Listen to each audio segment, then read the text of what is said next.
The Galaxy Council ridiculed Earth's plea. Then the humans stood up. The laughter started before I had even finished my sentence. I was standing in the center of the grand chamber of the Hegemony Council, the most powerful governing body in the known galaxy, and I had just said the words, "Our sun is in danger." I had not yet explained what was causing that danger. I had not yet shown them the trajectory data, the sensor records, or the 12-month simulation that our best scientists had spent 6 weeks running and rerunning because none of them wanted to believe what it showed. I had not yet told them about the machine, about how large it was, about what it was designed to do. I had not even finished the sentence, and they were already laughing. Not all of them. Some of the species represented in that chamber communicated in ways that produced no sound at all, and so their amusement, if they felt it, did not reach my ears. But the Keth delegates, a species with wide, flat faces and eyes that reflected light the way a mirror does, produced a sound that the translation system in my earpiece labeled, with painful precision, as pity amusement. And the UpHFY speaker, who sat at the elevated central platform in a seat that was designed to be 3 steps higher than any other seat in the chamber, leaned back slowly and let out a long, drawn-out sound that my earpiece rendered simply as, "This is not serious. My name is Yara Osei. I am, or I was, at that moment, the Earth ambassador to the Hegemony Council. I had been preparing for that speech for 11 months. Every single day on the long transit from Earth's orbital departure point to the Vora's Prime Station where the Council held its sessions, I had practiced. I practiced in my cabin with the lights on. I practiced in my cabin with the lights off. I practiced in front of Owen Barry, my senior aide, who had spent 3 decades in Earth's foreign service and had negotiated with 8 different alien civilizations in his career and never once lost his composure in a session room. Owen had told me, the night before the session, sitting in the small galley of our transport ship, drinking something that the ship's kitchen called tea, but was not really tea, that I was more prepared than any Earth ambassador he had ever seen. Owen had never been laughed at by 847 civilizations simultaneously. The chamber itself was a masterpiece of psychological engineering. I had read about it before I came. Knowing what it was designed to do and not being affected by it were 2 entirely different things, and I want to be honest about that. The Hegemony had built the Grand Chamber 4,000 years ago, when the organization first formed from a coalition of the 11 oldest surviving spacefaring species. Everything about it had been constructed with the explicit intention of communicating scale, permanence, and hierarchy. The walls curved inward as they rose, drawing the eye upward to a ceiling so high that it disappeared into shadow. The delegate platforms were arranged in a descending spiral, so that the senior and oldest members sat highest, and the newest members, the young species, the recently admitted, the ones with short histories and unproven credentials, sat at the bottom, in the center, where every other platform looked down at them. The light in the chamber was cold, almost blue, and it fell directly on the speaker's circle where I was standing, bright enough to be slightly uncomfortable, while the upper platforms existed in a warmer, softer glow. I had read all of that. I had understood all of that. I had told myself that I would walk into that chamber and see the design for what it was, and not let it touch me. It touched me anyway. The sheer physical fact of standing in that circle, surrounded by 847 civilizations arranged in a spiral above me, was something that no amount of reading could have prepared me for. And that was before the laughter. I waited. That was the first decision I made that day, and I think it was the right one. I did not speak over the sound. I did not raise my hand or call for order. I stood in the speaker's circle, with my hands at my sides and my notes on the small transparent display panel in front of me, and I waited for the chamber to decide it had finished. The translation system kept labeling the various sounds: amusement, dismissal, secondary pity amusement, from the Keth section, and I read each label as it appeared in my earpiece display and let them go. When the chamber was quiet enough to continue, I started again. I told them about Grace Fuller. I told them she was an astronomer, working at the Atacama Observatory in the mountains of Chile, and that she had been running routine deep space radar analysis 8 months earlier when she found something in the data that did not match any known natural object, not in its composition, which the spectral analysis suggested was largely unknown alloys that did not exist in nature, and not in its movement, which was the part that had made her put down her coffee and call her supervisor at 3 in the morning, because the object was not drifting the way debris drifts, and it was not curving the way a comet curves under gravitational pull. It was accelerating, choosing to go faster, something that no rock or gas cloud or ice body in the history of natural astronomy had ever done.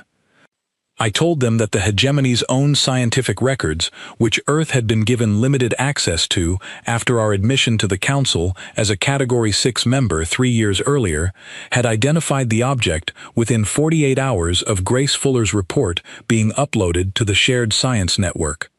The hegemony's records called it the Devourer. It appeared in documents so old that the digital formatting had degraded and required specialized reconstruction software to read. It had been built by a civilization the records referred to as the Precursors, a species so far removed from the present that not even the oldest hegemony members had direct historical knowledge of them, only the artifacts and records they had left behind. The Devourer's purpose, stated plainly in those old records, was to harvest stars. It would approach a star, attached to its outer magnetic field, using mechanisms the records described but that our engineers had not yet fully understood, draw out the plasma, convert it to stored energy, and move on. It had been used as a weapon in a war that the Precursors had fought 3,000 years ago. It had been dormant ever since, drifting in the dark between systems, until something had changed. That something, our scientists believed, was a solar event. A significant flare from our sun, 11 months before Grace Fuller found the object, had sent a pulse of electromagnetic radiation out into deep space. The Devourer, designed to seek and respond to stellar activity, had woken up, and it had turned toward the source.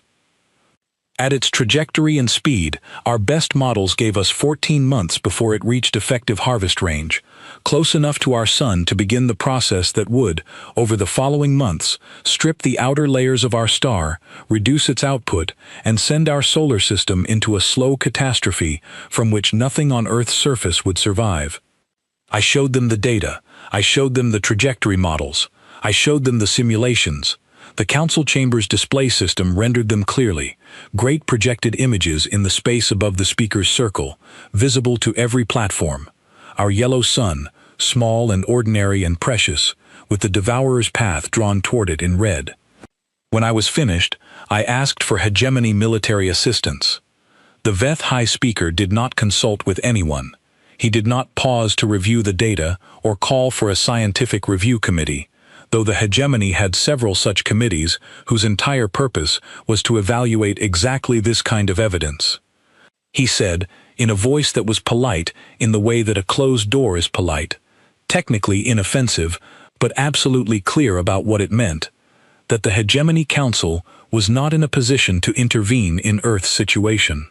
Earth, he reminded me, was a Category 6 member, non-militarized, admitted to the Council 3 years ago based on achieving faster-than-light travel, which remained the minimum threshold for membership. The Council's military charter required any intervention to be justified by a multi-system threat assessment. The Devourer's trajectory affected one star system, Earth's star system. The criteria were not met. The matter was, therefore, outside the scope of Council military action. He said this the way someone reads a clause from a document they did not write and do not particularly think about. A delegate from the drawn matriarchy, a species that appeared, to human eyes, somewhat like figures made of layered pale glass, their forms slightly translucent in the chamber's cold light, raised her speaker indicator and was recognized. She said, with an expression that I believe she intended to be compassionate, that Earth was a young species and that the loss of a homeworld was a genuinely difficult experience, but one that a number of species in the hegemony had survived at various points in galactic history. She said that such experiences often shaped civilizations in profound ways. She said that the hegemony maintained a refugee corridor along the edge of the Lareth Nebula and that Earth should begin immediate planning for species relocation. 14 months, she said, was generous notice. Many species had had far less. I looked at her. I do not know exactly what my face was doing in that moment. I know what I was thinking. I was thinking about 8 billion people. I was thinking about the planet that had taken 4 billion years to cool and fill with life. I was thinking about everything that had been built on it, every city, every library, every hospital, every ordinary street with an ordinary cafe on the corner where someone was probably sitting right now reading something, not knowing, just living. I was thinking about the idea that all of it should be packed into refugee ships and sent to a corridor in the Lareth Nebula because the administrative criteria did not cover our particular catastrophe. I thanked the council for its time. I walked across the chamber floor. My footsteps were very quiet in that large space. I went through the delegate corridor into the small Earth Embassy suite on the station's lower ring, and I sat down in a chair that was slightly too small because the furniture had been ordered from a hegemony catalog and no one had measured it against human dimensions, and I looked at the wall for a while. Owen came in. He had been watching the session feed on the screen in the corner, and the screen was still on. I could see the chamber behind him, the delegates already engaged with the next item on the agenda. The session coordinator's voice was speaking in the background. Our son was dying, and the council had moved to the next item on the agenda. Owen asked how I was. I said I was fine. I was not sure that was true, but it was what I said. He asked what we were going to do. I thought about my grandmother. She used to tell me a story about her great-grandmother, who had left a small village with a cloth bag and a photograph of her mother and nothing else, and who had, inside 30 years, built something that her descendants were still living inside. I had always thought that was a story about courage. Sitting in that too small chair, in an embassy suite on a space station orbiting a world that was not mine, I started to understand it was a story about something more specific than that. It was a story about what happens when a human being runs out of options and discovers that running out of options is not the same thing as running out of moves. I said to Owen, "We are not going home to evacuate." He looked at me for a long moment. Then he picked up his communication pad and started composing messages. He did not ask me to clarify. He did not ask me what I meant or how I planned to make that statement into a real thing. He had spent 30 years working alongside humans in the most difficult conversations that could be had between species, and he understood what those words meant in a way that did not require elaboration. Outside the embassy window, the stars were the same as they had always been. Indifferent, brilliant, countless. Somewhere among them, in the direction I could not help looking when I stood at that window, was home. It was still there, for now, and I intended it to stay that way. The clip of the laughter traveled faster than I had expected. Owen sent 12 messages in the first hour, to Geneva, to the Emergency Liaison Office, to the heads of 6 national space agencies that had been quietly coordinating since Grace Fuller's discovery became classified information 3 months earlier. By the time I had attempted, and mostly failed to sleep, and woken up and attempted and mostly failed to eat the food the station's kitchen produced, the council session feed had been processed through the hegemony's public broadcast network and picked up on Earth's own relay systems. The part that traveled fastest was not the data, not my speech, not even the UpHFY speaker's flat and careful refusal. It was the sound, the pity amusement. 11 seconds of it, with the translation label visible in the lower frame of the recording, spreading across every communication network on the planet. I watched the response data come in through Owen's feed that morning. I had expected panic. Not irrational panic, not the collapse of social order, but the deep and genuine fear of people who understand clearly that they are in danger and have just been told by the only authority that might have helped them that they are on their own. I had prepared for that. I had thought about what I would say to calm it, what messaging we could provide, how to manage the reality that 8 billion people were now fully aware that the most powerful organization in the galaxy had decided their survival was not worth the administrative complexity. What I watched instead was something I did not have a prepared response for, because it was not something I had ever seen before, not at this scale, not with this particular quality. 8 billion people got quiet, not silent. Quiet, in the way that people get quiet when they have made a decision and are no longer spending energy on the process of making it. The decision was already made. The energy was going somewhere else now. The global news feeds were not filled with expressions of fear. They were filled with mathematics. With engineers giving interviews about construction timelines, with physicists discussing energy weapon ranges and power sources, with military analysts who had spent their careers thinking about hypothetical space-based conflicts and were now being asked, very seriously, to stop thinking hypothetically. A retired aerospace director named Colin Webb went on a morning broadcast program and said, with the calm of a person who had been waiting for a specific phone call for a long time and had finally received it, that he had spent 7 years developing designs for a long-range directed energy weapon system that no government had ever had the budget or the collective will to fund, and that he was prepared to hand those designs to anyone who could use them. For free, immediately. And he gave the contact address on air. Within 2 days, the United Nations had suspended its normal committee structure. I need you to understand what that means, because the UN's committee structure was one of the most layered and precedent-bound administrative systems in human history, and it had never been fully suspended before, not in 160 years. It was suspended because it was no longer appropriate for the situation, and everyone with any authority over it agreed on that simultaneously, which was itself remarkable. In its place went a single emergency council with global jurisdiction over resource allocation, with the authority to direct materials, personnel, and capital from any sector, military, civilian, commercial, academic, to a single priority. They called it Project Lazarus. Owen received the first full briefing packet from Geneva on day 3. He read it silently and passed it to me. I stood up to read it, which was a habit I had when I needed to be fully awake, and I stood there for a long time. The project had 3 stated goals. The first was to construct the largest armed spacecraft fleet in Earth's history, as fast as it could physically be done. The second was to develop and field test a weapon system capable of disabling the Devourer.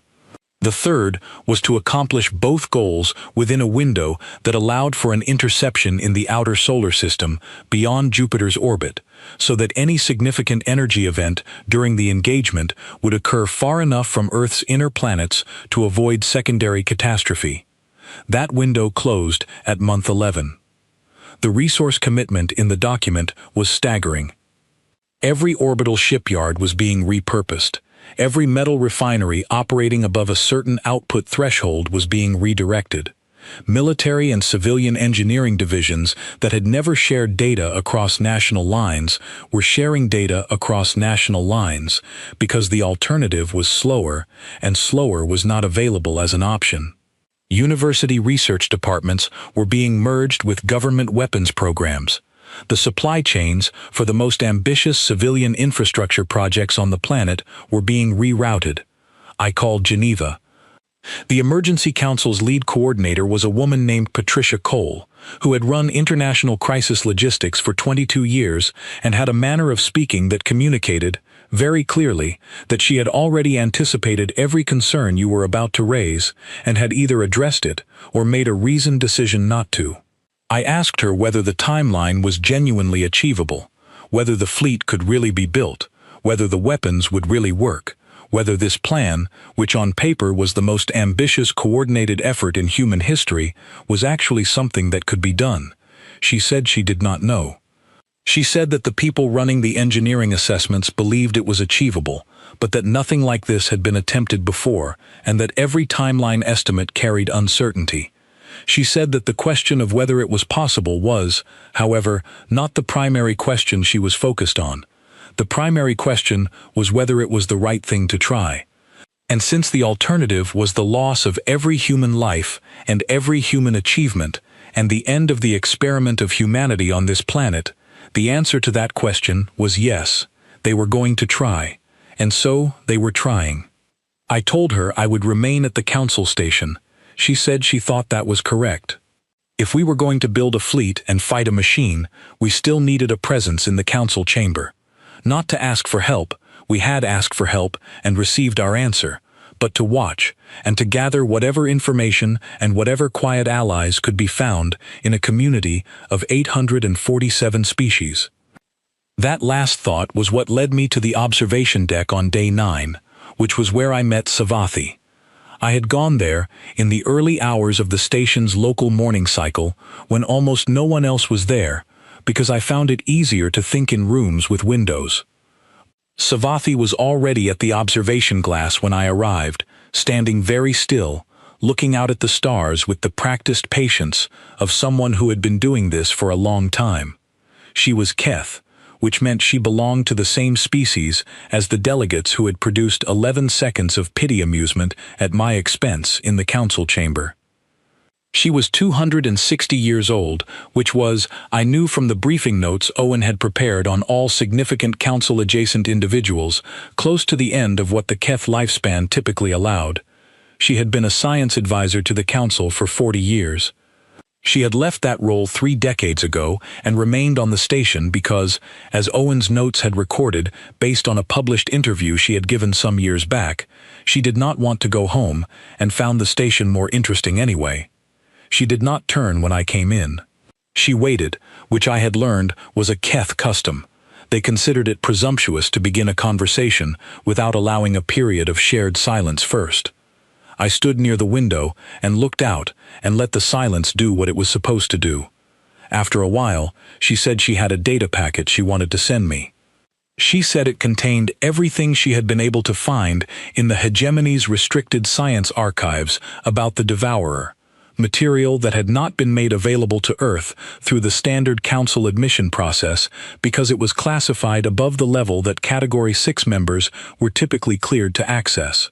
She said she had been studying this material for years as a personal academic interest, long before Earth had found the machine in our radar data, because she had always believed that the Hegemony's classification of the Devourer as permanently indestructible was an incomplete conclusion based on incomplete evidence. I asked why she was sharing it now. She was quiet for a moment. Then she said that she had watched the session. She had watched me speak. She had watched the council's response.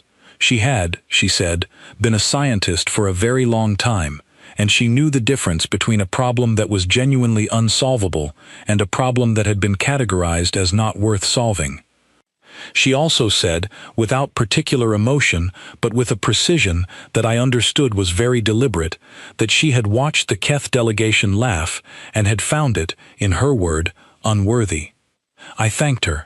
She sent the packet immediately, there at the observation window, from her personal device to mine.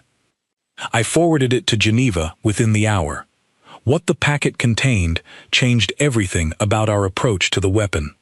The Devourer had been classified as indestructible based on the records of its last activation 3,000 years ago, when the hegemony forces of that period had been unable to damage it with any weapon available to them. But Sci-Fi had found something in the oldest and most degraded files in the archive, records from the era of the precursors themselves, or near to it, that suggested the machine had a structural vulnerability in its primary harvest array. The array ran along the machine's central spine and was the system that actually interfaced with a star's magnetic field. Its conduit operated at a specific resonance frequency. If you could generate the matching frequency at sufficient intensity, close enough to the conduit, the resulting interference would fracture the array along its internal seams. The machine would not explode. It would simply stop. The harvest system would fail, and without the harvest system, the machine had no power source, and without power, it was just a very large, very old piece of metal drifting in space.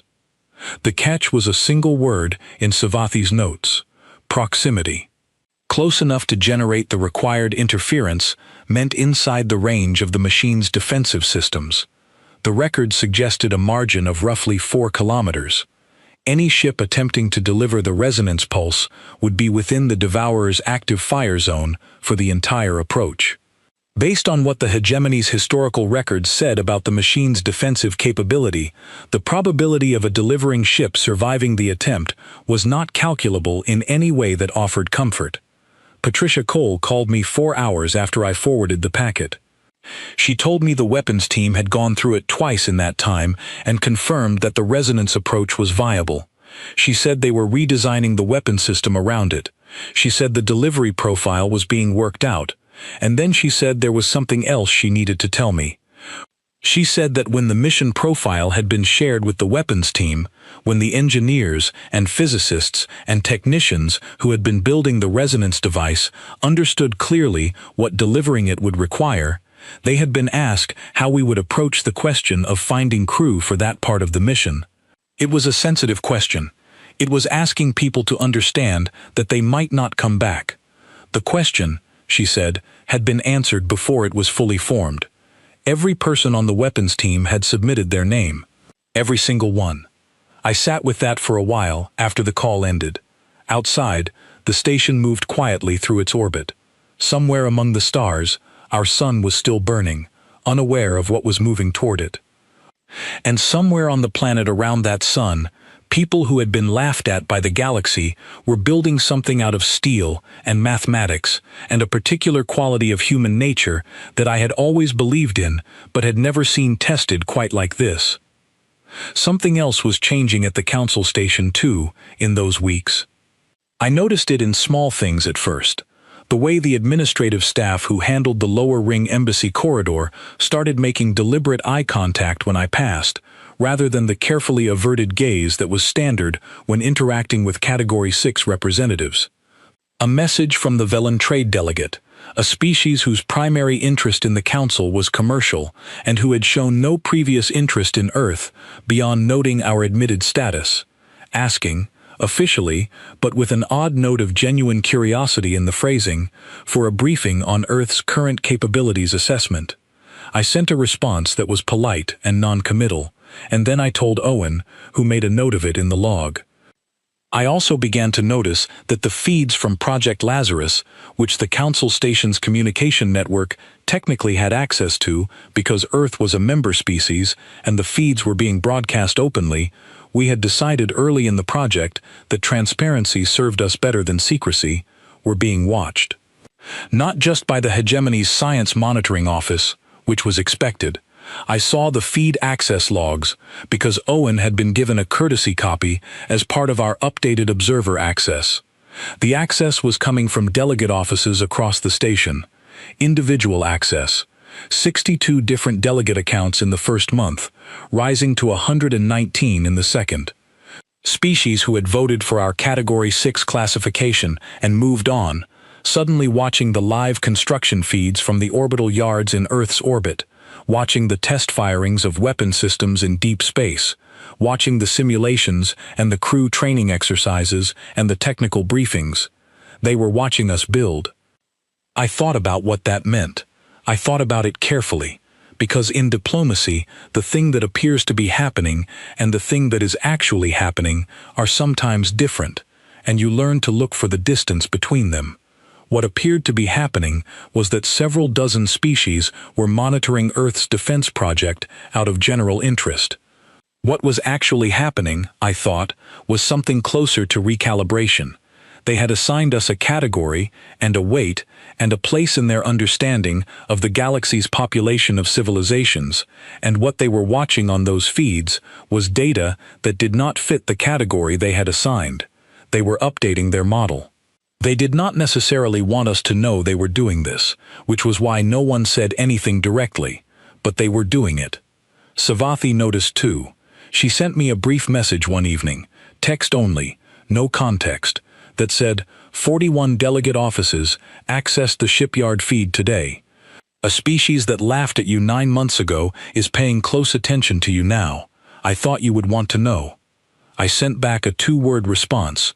She sent back a single word that I believed was a Keth expression of dry satisfaction, though the translation was imprecise. The red line appeared on every screen simultaneously. I was in the middle of a routine briefing from Owen. The Hegemony's administrative office had sent a note about adjustments to Earth's observer access privileges, a bureaucratic adjustment they were making in response to the fact that a Category 6 member nation was now operating what was functionally a military-industrial complex at full capacity, and the categories were not quite designed with that situation in mind, when the station-wide alert system changed every active display on the lower ring to a single image. A star chart, our solar system, and a data overlay showing the Devourer's updated trajectory and speed. The arrival estimate had changed. It was not 14 months. It was not 11 months, which was the outer edge of our interception window.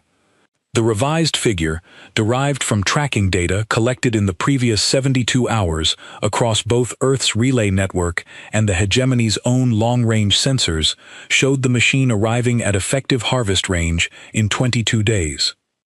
22 days. Something had activated in the machine.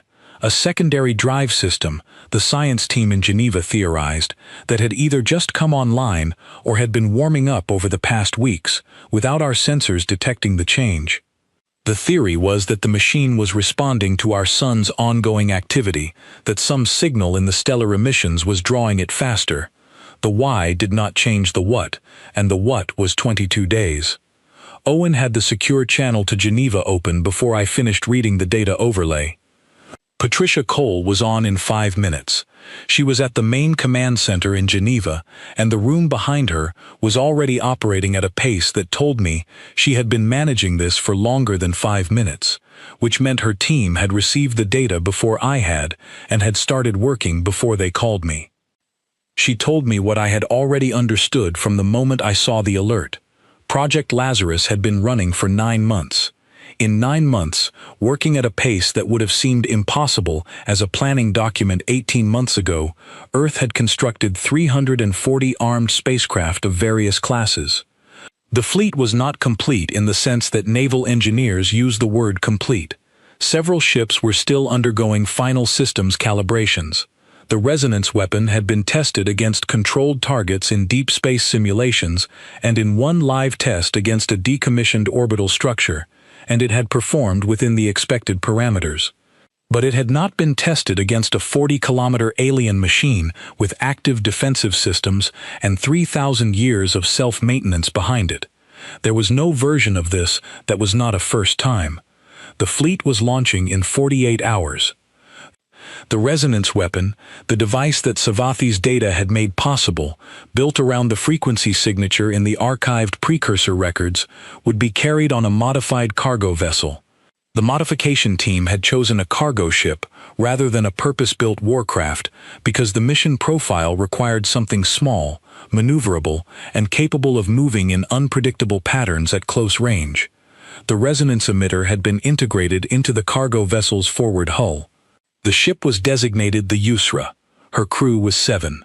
All 7 had volunteered. None of them had been asked to. They had read the mission profile, they had understood what close enough meant in practice, and they had put their names forward before the request was formally issued. I told Patricia I would be watching from the station. She said she would pass that along. I went to the observation deck. Owen came with me and did not try to talk, which was the correct thing to do. We watched the launch on the sensor relay that had been granted to Earth during the crisis period, a decision by the Council administration that I suspected was driven less by generosity and more by the fact that several Council species had quietly become fascinated by what we were doing and wanted access to the data. 340 ships leaving the construction yards in a long dispersed line, their engines burning at precise angles, heading for the outer solar system where the Devourer's path would cross the interception zone beyond Jupiter's orbital track. They were quiet, because space is quiet.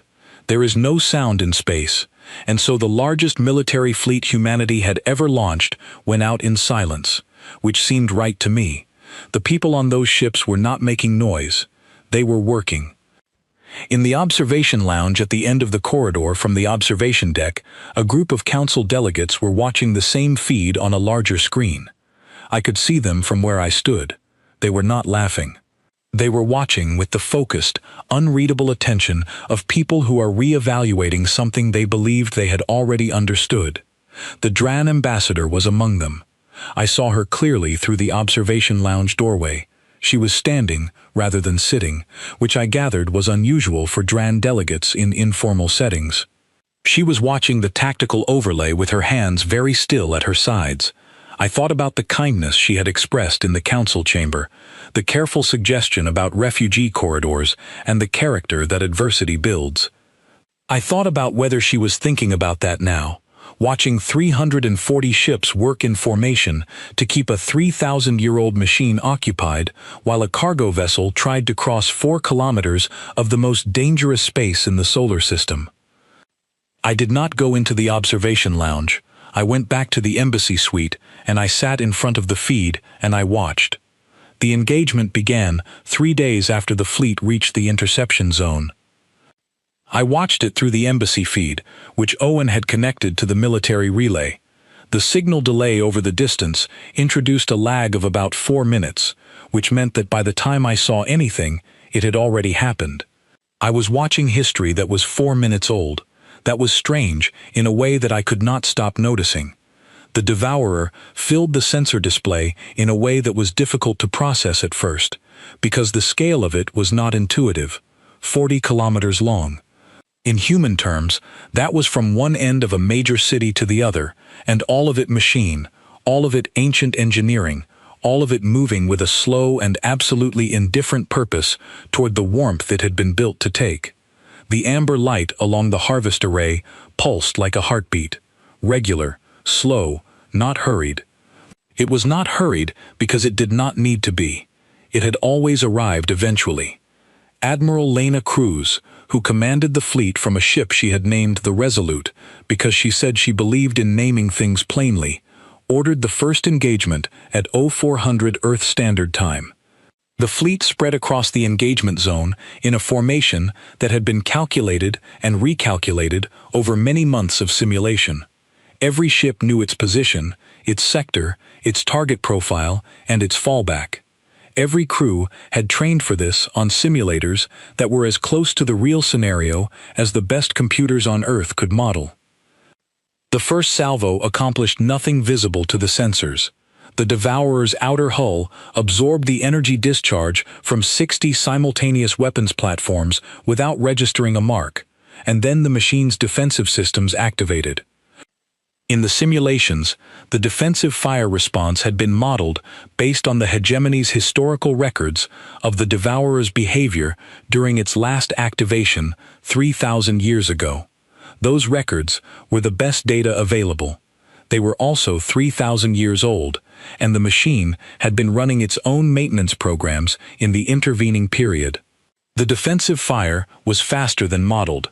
3 ships were lost in the first exchange, gone before the fleet tactical system had finished processing the new threat data. Admiral Cruz adjusted the formation. She did not pause to discuss the adjustment or request approval. She saw the data, she made the decision, she issued the order. The fleet moved. What happened over the next 18 hours is something I have tried to describe to people many times and have never felt I have gotten exactly right. The fleet did not fight the Devourer in any conventional sense of that word. They could not damage it directly. They knew that from the beginning, and the strategy had been built around it. What the fleet did was occupy the machine. Every sensor sweep the Devourer ran, the fleet was somewhere unexpected. Every targeting solution the machine's defensive system developed, the fleet had already moved. 340 ships in constant motion, absorbing fire, losing ships, pulling back and regrouping, and coming forward again, keeping the machine's full defensive attention distributed across hundreds of points of contact so that no single point could be overwhelmed. Because there was one point that could not be overwhelmed, the UpHFY. She was at the edge of the engagement zone when the battle began, running quiet, her resonance emitter powered down so it would not appear on the Devourer's active scans. She was waiting, Admiral Cruz was buying time for her. Every ship that moved and fired and drew the machine's defensive systems toward them was buying time for 7 people in a modified cargo vessel to find a path through to the harvest array. I watched the tactical display and understood what I was seeing in the only way I was capable of, not as a military officer, not as an engineer, but as someone who had read history. I knew what it looked like when people made a decision about what mattered more than their own survival. I had read about it. I had thought about it. I had never expected to watch it happen in real time on a sensor feed, in an embassy suite, on an alien space station. 4 minutes delayed, already done by the time I saw it. I want to explain what I was watching during those hours, because the sensor display showed data, and data requires interpretation, and interpreting what the fleet was doing took me a long time to understand clearly, even as I was watching it. They were not fighting in any conventional sense. They could not damage the Devourer directly, and they knew that before they launched.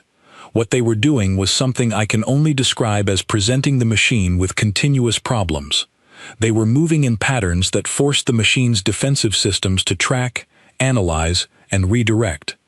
Every ship that fired and shifted position was consuming a portion of the machine's targeting capacity.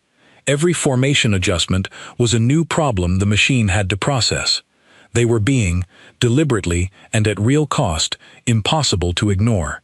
Not randomly, in a way that was designed to keep the machine's attention distributed across as many points as possible, so that no single point could be allowed to go uncontested. Admiral Cruz managed this in real time.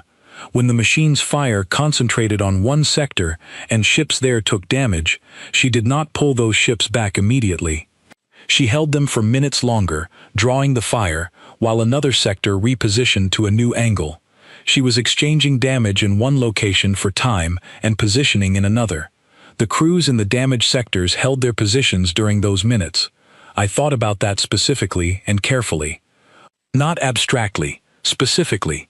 Individual people, in damaged ships, holding a position because the overall pattern required them to hold it for a few more minutes, knowing what a few more minutes meant in their location. 31 ships were lost over the course of those hours. 12 in the first 2 hours, when the fleet was still learning the machine's response patterns and the machine's reactions were fastest. 7 more across the middle period, when the pattern was understood, but cumulative damage to surviving vessels was affecting their speed and maneuverability. 12 more in the final hours, when the fleet was pushing the most aggressive positioning they had attempted, creating the widest possible gap in the machine's tracking capacity. Each loss appeared on the display as a transponder signal going quiet. I counted, without deciding to count, and found I could not stop. 7 hours into the engagement, Admiral Cruz sent a 4-word message to the UpHFY. I know it was 4 words because Owen read it from the tactical log afterward. I do not know what the 4 words were. They were not recorded publicly. The UpHFY acknowledged. And the small, fast, unremarkable cargo vessel that had been waiting at the edge of the zone turned and began the approach. I am going to be honest about the next 3 hours and 40 minutes. I did not watch all of it. I looked away several times. I got up and walked to the window. I came back. I looked at the display showing the UpHFY's transponder signal moving, slowly, across the gap between where she had been waiting and the glowing amber line of the Devourer's harvest array.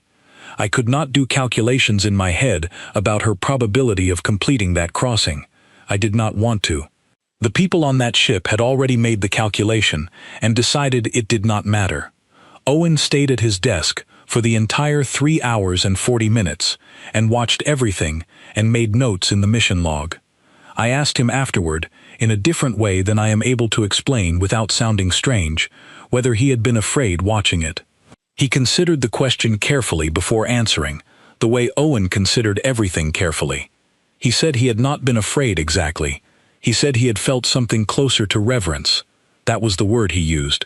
Reverence. I wrote it down. The UpHFY moved. Slow and deliberate and committed, crossing the gap between the relative safety of the fleet's outer position and the point where the machine's defensive systems could reach. I watched the transponder signal on the display, and I thought about the 7 people producing it.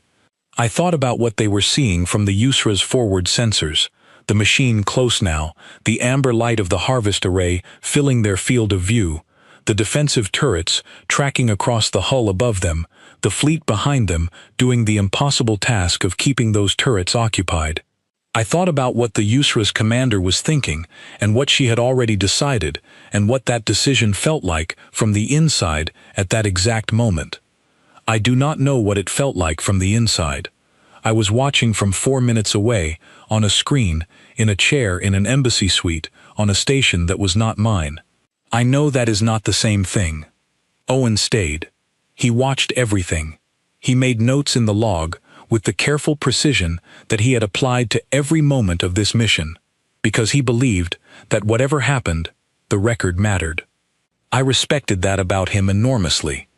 At some point in those 3 hours, someone sent a message from the council administration asking if I would be available for a preliminary discussion about Earth's status review, given the ongoing situation. I sent back a response that said I would be available when the situation was resolved. I do not remember exactly what words I used.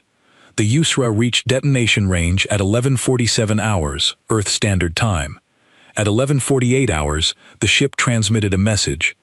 It had been flagged for broadcast on all Earth frequencies and had been recorded before the mission began. The crew had recorded it before they launched, which meant they had made their decision about what they wanted to say in the quiet of the pre-launch hours, without urgency, thinking it through. It was not a military transmission. It was a voice recording, a woman's voice, clear and unhurried, singing a song that I recognized as a lullaby. The kind of song that exists in every human culture, in every language, in some form. The song you sing to a child who is afraid of the dark, so they can hear that someone is close, and will stay close. It lasted 93 seconds. The council translation system began working on it. I watched the translation appear in the lower frame of the display feed, and then I made a decision, and I turned off the translation. Some things should not be translated. Some things are communicated fully enough in the voice itself, in the steadiness of it, in the fact that someone chose this of all things to say with what they had. I am not going to describe the voice in detail. I will say only that it was steady. It was completely, entirely steady. Whatever the 7 people on the USRA felt in those final minutes, what they chose to send out was steadiness. That is the thing I could not stop thinking about afterward. Not the content of the transmission, not the particular song, but the quality of the voice. How someone could be in that position, at that moment, and choose to send something that steady. I have turned that question over in my mind for a long time since, and the closest answer I have found is this. They had already finished with everything else. They had already been through the fear and the doubt and the calculation and the decision, and by the time they were in that moment, there was nothing left but the steady part. The part that knew what it was doing and had made peace with it. The resonance pulse fired at 11:49 hours. The amber light died section by section. It went from front to back, the fracture traveling the full 40 kilometers of the harvest array in just over 4 seconds. I watched it happen on the sensor display, and I did not breathe for those 4 seconds. Not deliberately, my body simply forgot. A structure operational for at least 3,000 years, built from materials that did not exist in nature, designed by engineers whose civilization the hegemony remembered only as fragments and partial records, going dark. Going quiet, going still. The machine stopped moving. The USRA's transponder signal was gone from the display. I put my hand flat on the edge of the desk, not because I needed support. I needed something solid under my fingers, something real and present, because what was on the screen was something I had spent 9 months working toward, and I needed to stay inside my own body rather than float somewhere adjacent to the moment without actually being in it. The harvest array was dark, all 40 kilometers of it, dark and fractured and done. I sat with that for a while. Owen did not speak, and I did not speak, and the embassy suite was quiet, in a way that felt correct. that felt like something the moment itself was asking for. Outside the window, the station went on with its operations. Ships moved in the middle distance. The local star that Voros Prime circled sent its light through the embassy window at a long angle across the floor, a stripe of yellow-orange warmth on the surface. Not so different in color from our own sun, I noticed. The same basic process, the same fundamental warmth that tells a living body the world is still functioning, that there is light, that there is heat, that existing remains a reasonable proposition. 7 people were not going to feel that warmth again. I let myself think about them as individuals, which I had been deliberately avoiding since I read their names in the crew manifest 2 weeks earlier. I had been keeping the mission in the abstract. You have to do that when the larger picture depends on your ability to function, thinking of them as the UpHFY crew and the 7 volunteers, rather than as specific people with specific histories and specific reasons for putting their names forward. But now the mission was over. The larger picture was secured, so I let myself think about them as what they were. One of them had a daughter, 7 years old. I had seen this in the background document, which I had read more carefully than was probably wise. The daughter's name was not in the document, just the fact of her and her age, and a father who had read the mission profile and submitted his name anyway. I wondered what they had said to each other before he left, whether she had understood any of it. I hoped someone was with her right now.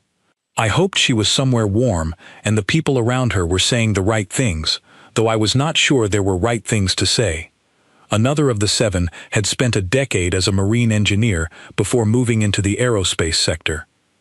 According to the background notes, she had been among the first engineers brought into Project Lazarus and had worked directly on the resonance emitter's housing design. She had built the component that she then volunteered to deliver. I turned that over in my mind for a while. She had built it. She had known, while building it, what delivering it would require. She had submitted her name anyway, and then continued in the months afterward to refine the housing design, making it more reliable, improving the tolerances, solving problems she found in the testing data. The last improvements she logged were filed after her mission assignment was already confirmed. She was not engineering her way out of the commitment. She was making the instrument better because the work required it. She was the kind of person who, having decided to do something, does it as well as it can be done. I thought about all 7 of them. I gave each one the full attention they deserved. I did not rush through it. Owen was at his desk, writing in the mission log. He wrote with a stylus on a physical notepad in addition to the digital record, because he believed physical records were harder to lose by accident.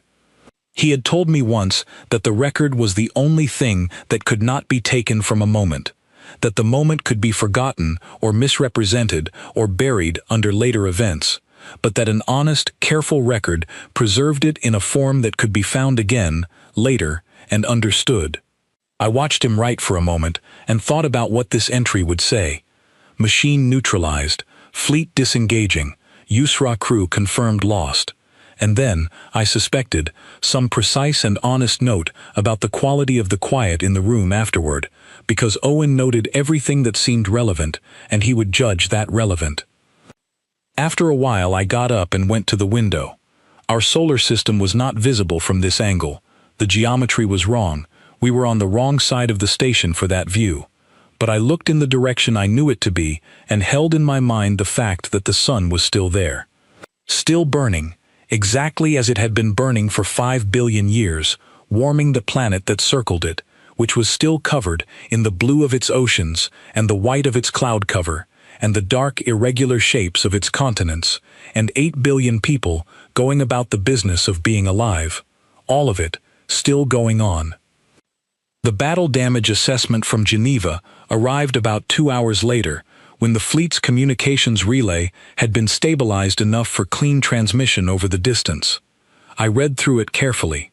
31 ships lost in the engagement, plus the UpHFY, not the catastrophic number the worst-case models had always included as a possibility. Not half the fleet, not the outcome that, in the quiet hours of the transit from Earth to the Council Station 11 months ago, I had sometimes lain awake, imagining in spite of my best efforts not to. 31 ships, and the UpHFY, and the people on them, which was both the best outcome available and an outcome that would take a long time to fully hold. Admiral Cruz had transmitted a brief after-action report. I read it twice. The language was the flat, precise language of military documentation, designed to carry operational data efficiently and without the weight of the person writing it. Between the lines, in the spaces between the figures and the status reports and the damage assessments, I found what the language was not designed to carry, but what was there anyway. A tiredness so deep it had passed through feeling and come out the other side into simply doing the next thing because the next thing needed doing. That was something I recognized. Patricia Cole called in the station's evening period. She looked like someone who had been awake for 36 hours and had no intention of stopping. She gave me the fuller picture, the wounded, the return logistics, the public response on Earth. She said the response was complicated, which was her word for situations involving many simultaneous large things. I asked what complicated meant in this case. She said it meant grief and relief at the same time, wound together, the way those two things always are after something this size, and that no one was wrong to feel either. She said memorials were forming in cities across the planet. She said that in Oslo, someone had started leaving flowers at the main government building at 0300 local time, without any announcement, and by 0600 there were several thousand people there in the cold and the dark, just standing, without signs or organized speakers, just present together. She said the 7 names from the UpHFY were being said in every language on Earth. I told her that was right. That was what should be happening. She had more calls waiting. Before she signed off, she asked if I was ready for the council hearing that the session coordinator had already been in touch about. I said yes. She said good. Then she was gone. Owen had gone to rest. The station's quiet period settled around me. The screens showed the fleet's return trajectory, 309 ships moving in a long arc back toward the inner solar system, some under their own power, others being assisted, all of them moving in the same direction, home, carrying the living and the record of the lost. I sat in the quiet, and I thought about what these 9 months had actually contained. The fear and the building, running simultaneously. The grief that had existed quietly alongside every calculation and every engineering session and every decision made in the full knowledge of what it might cost. The families of the volunteers who had spent those months knowing what the mission required, sitting with that knowledge every day while the people they loved prepared to act on it. The engineers who had worked enormous hours and gone home and slept and come back and done it again, not because anyone compelled them, but because they had decided what mattered, and that decision did not leave room for the alternative. The hegemony had classified Earth at the bottom of its system, non-militarized, young, unproven. They had not been wrong about what we were when that classification was assigned. They had simply failed to account for what we become when someone tells us we are not worth saving. The machine was dark, our sun was burning, the after was here. I thought about the Council's category system. I thought about the criteria they had applied when they assigned Earth to Category 6, non-militarized, newly admitted, unproven. In the logic of that system, a species did not become more than what it had demonstrated, and what Earth had demonstrated at the time of our admission was the bare minimum. We had cracked faster-than-light travel and applied for membership. Everything the system assigned us after that was based on that narrow evidence. They had not thought to ask what we would do if the system declined to help us. That question had been answered now. The answer was 340 ships. The answer was a weapon built from a data packet sent by a retired alien scientist who thought we deserved the information.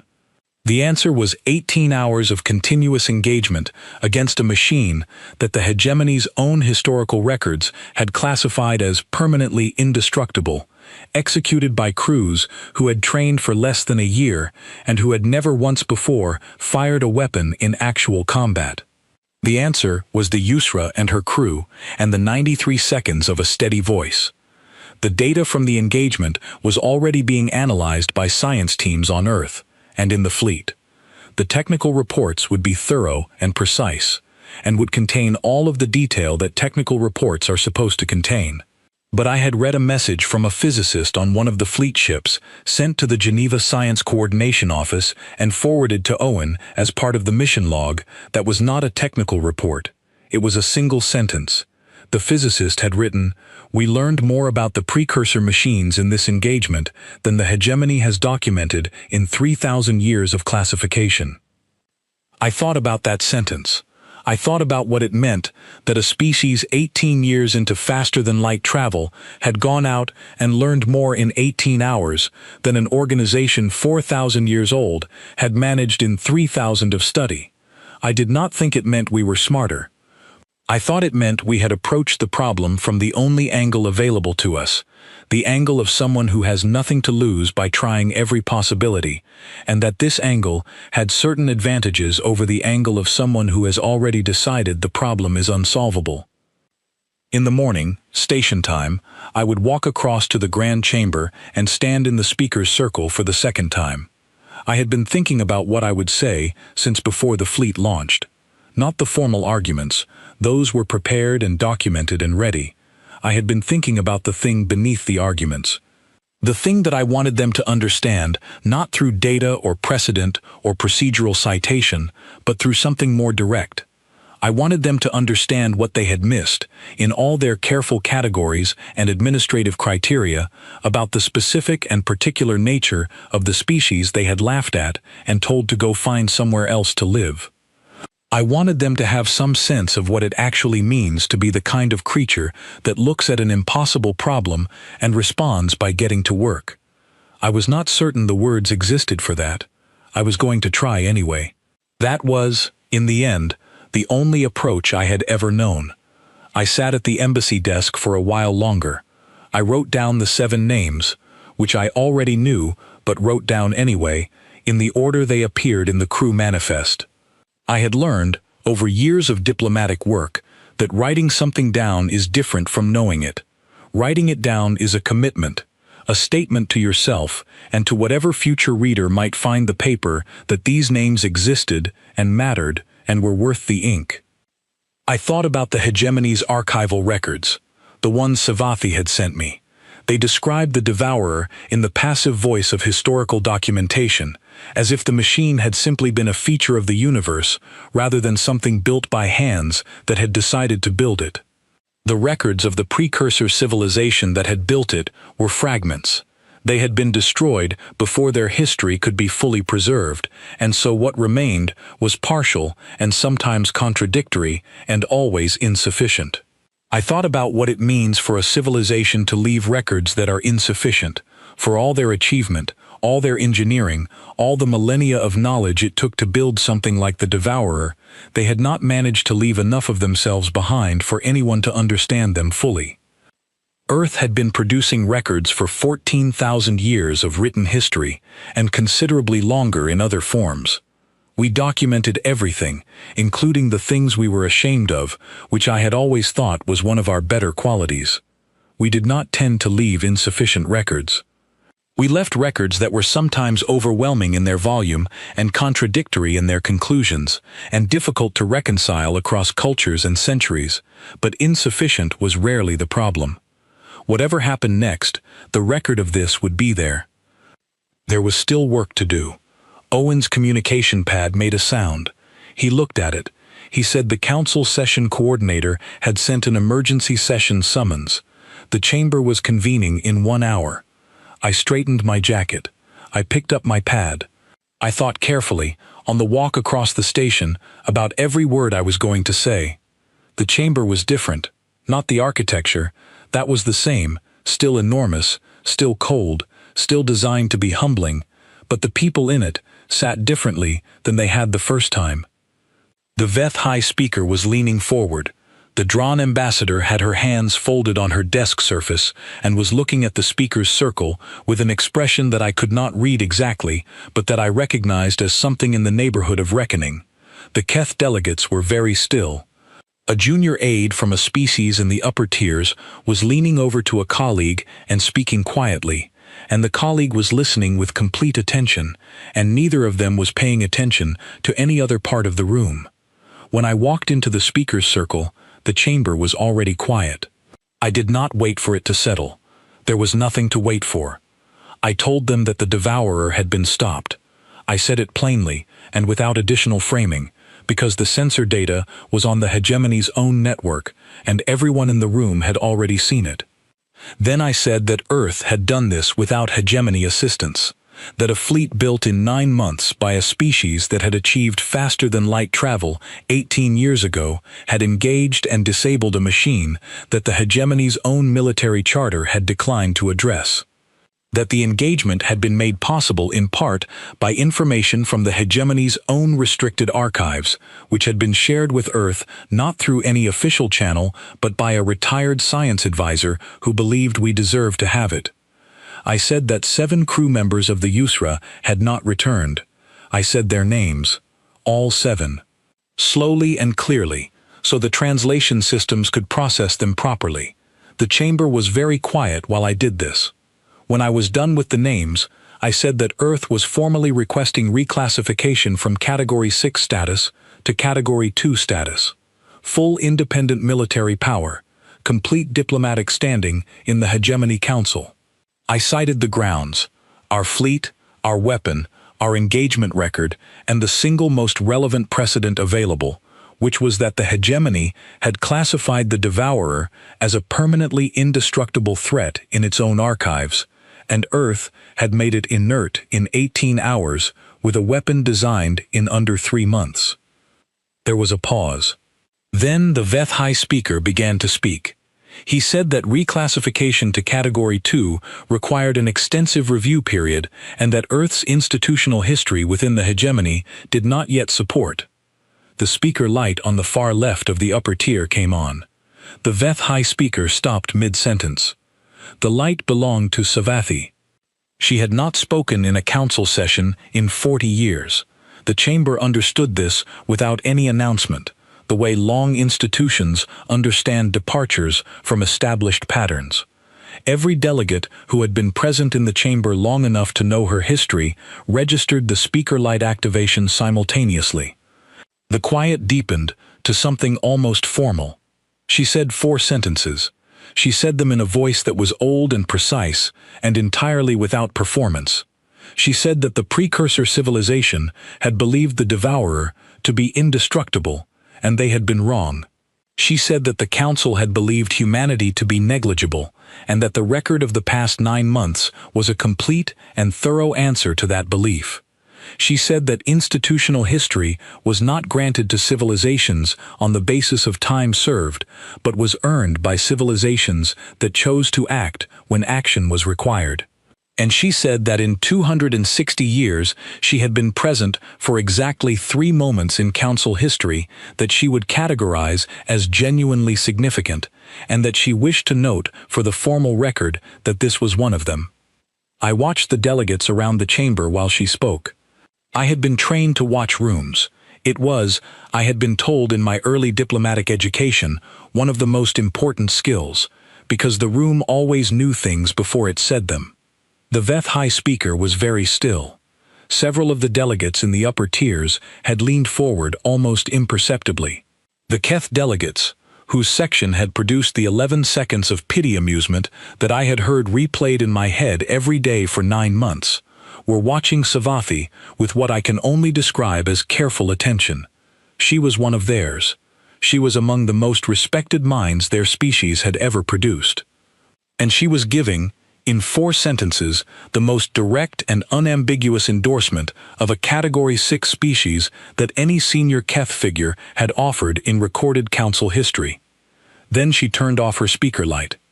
The UpHFY speaker did not respond immediately. When he did speak, it was in a different register than before, not the flat, clause-reading tone of the first session. He said the council would proceed to the vote. 7 member species voted against reclassification. I read their objections afterward, out of professional obligation. They cited precedent frameworks and historical process requirements and a concern about setting a standard that other species might invoke in the future. I understood the arguments. I noted them and filed them. The reclassification passed. I walked off the speaker's circle and across the chamber floor for the second time in this story, and this time the walk felt different in a way that is difficult to articulate. Not triumphant. That is not the right word. Something quieter than that.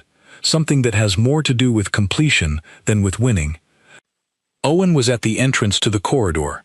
He had been watching on a small screen. When I reached him, he said nothing, and I said nothing, and we walked together through the corridor toward the embassy suite. Our footsteps were steady on the smooth floor.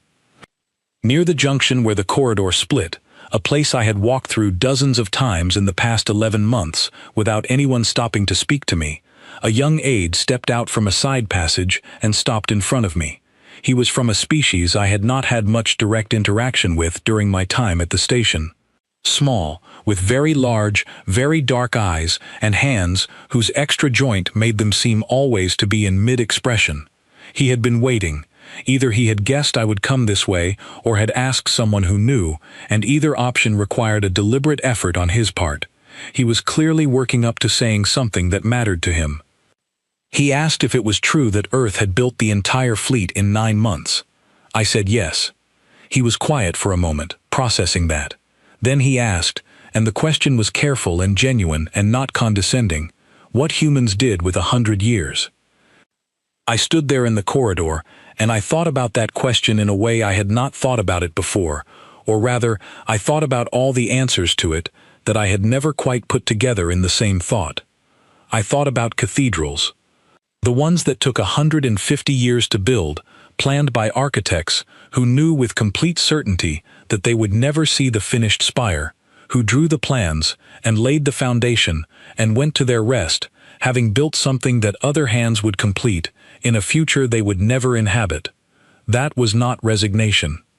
That was a particular kind of confidence that the future was worth building for, even when you would not be there to see it. I thought about the ships that had crossed oceans before anyone knew what was on the other side. Wooden ships, with cloth sails, on water that everyone agreed was probably going to kill the people on it. They went anyway. Not because they were certain of the outcome, because the other side of the unknown was more interesting to them than the safety of the shore they knew.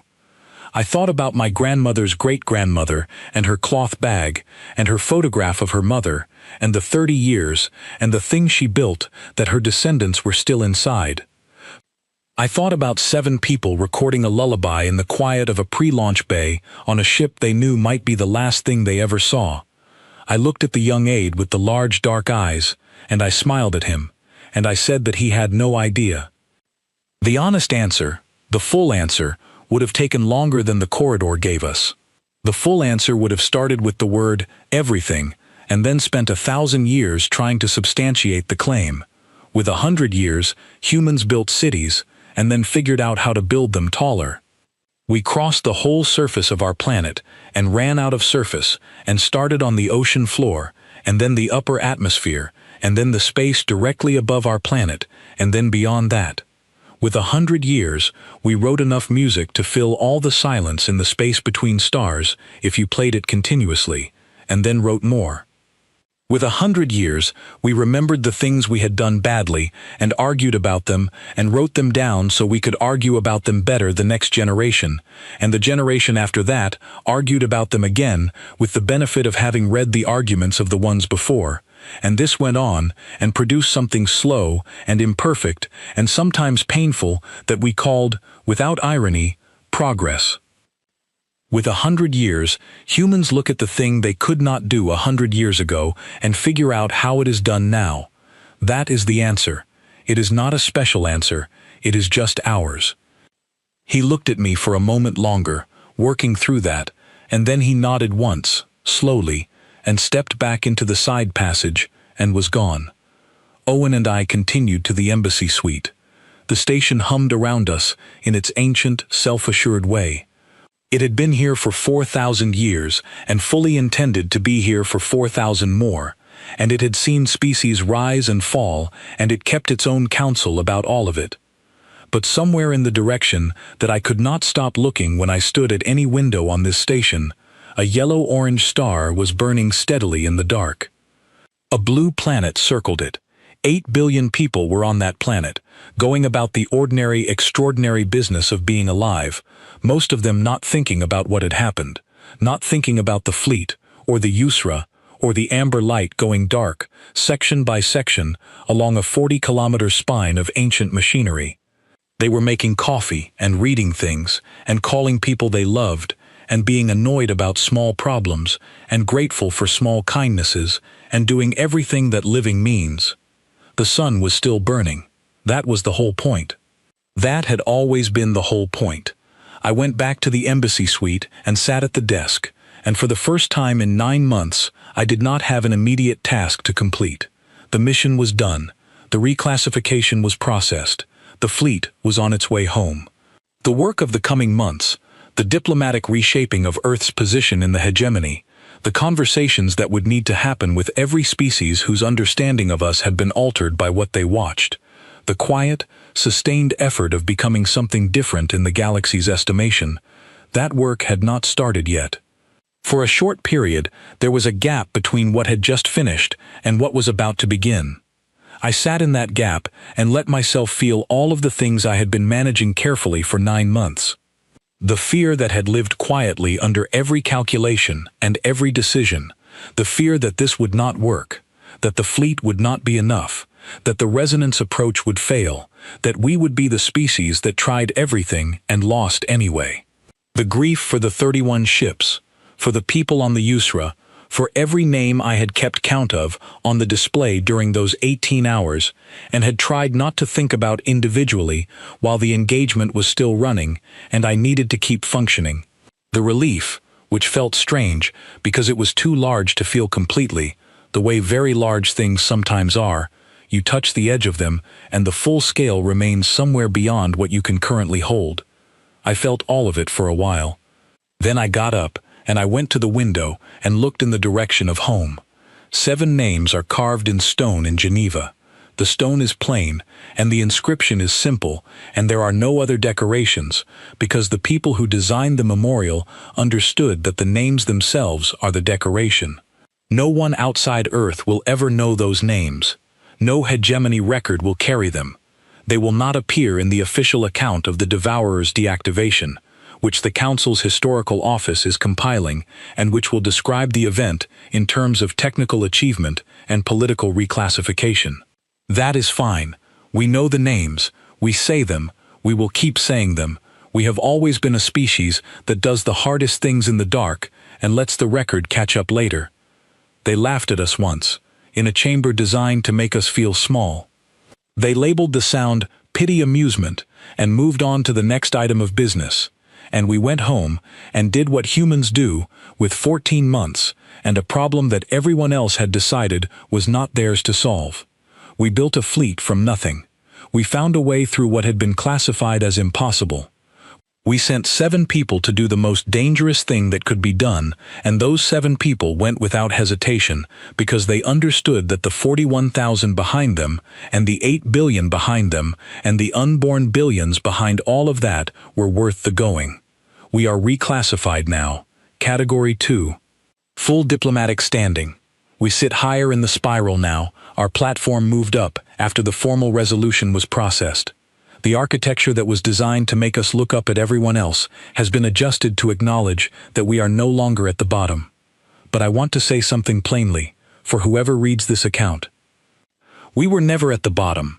We were never a footnote. We were never something to be pitied, or categorized, or told to find somewhere else to live. We were exactly what we have always been, a species that runs out of easy options and discovers that the hard ones were available all along. A species that looks at the cold dark and decides the other side of it is worth finding. A species that builds cathedrals for futures it will not see, and crosses oceans in wooden boats, and plants flags in places that tried to kill it, and comes home and does it again. We are the species that looked at a machine the galaxy had classified as permanently indestructible and spent 9 months building the answer to it. We are the species that produces, when faced with the worst problem available, the kind of people who build the instrument and then volunteer to deliver it. We are the species that records something steady and sends it out on all frequencies so that the people they are doing it for can hear that they are not alone, even at the final moment. We are the species that carries its dead honestly, in the open, by name, without apology, and without minimizing the cost of the choices that were made. We are the species that will come back to this station and every station like it and sit in chambers designed to make us feel small and continue, day after day, the work of being present in a galaxy that had already written us off. The hegemony has a Category 2 designation for us now. The administrative record will reflect that Earth is a full independent military power with complete diplomatic standing. The systems have been updated. The files have been amended. But the thing I want to be in the record, the thing I want whoever reads these notes to understand, is not the reclassification. It is the 9 months that produced it, the fear and the construction, the grief and the continuing, the ordinary people on that station in Oslo, in the cold at 0300, leaving flowers without being asked. The engineer who kept improving her design after her mission was already confirmed. The crew of a cargo ship recording a lullaby and sending it on all frequencies. The galaxy laughed at us once. I do not think it will make that mistake twice. And for everything that we have not yet built, for every star that we have not yet reached, for every hard problem that is still out there waiting in the dark for a species stubborn enough to go looking for it, we are just getting started.